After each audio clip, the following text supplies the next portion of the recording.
बिस्मिल्लाहिर्रहमानिर्रहीम, अस्सलाम वालेकुम। एन न्यूज़ के साथ मैं हूं अब्दुर्रहमान। नजर डालते हैं आज की अहम खबरों पर। रिनाला खुर्द स्पेशल ब्रांच की निशानदही पर गैर मेयारी और मुज़र सेहत अचार बनाने वाली फैक्ट्री पर स्पेशल ब्रांच महकमा फूड अथॉरिटी और assistant commissioner madam Anam Ali Khan की कार्रवाई, 1 लाख रुपए जुर्माना।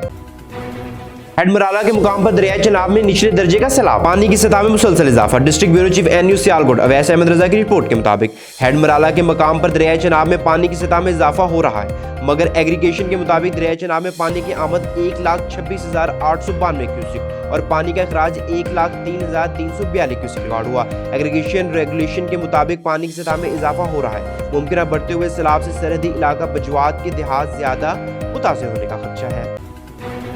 सूबाई वजीर आबाशी जाम खान शोरो ने आज दरियाई सिंध के हिफाजती पश्तून का मुआयना किया।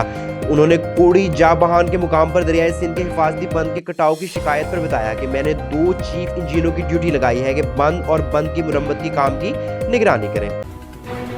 हर खबर से बाखबर रहने के लिए देखते रहिए हमारा चैनल एन न्यूज़। दुनिया भर की तमाम खबरों से जुड़े रहने के लिए फॉलो कीजिए हमारे डिजिटल प्लेटफॉर्म्स पर।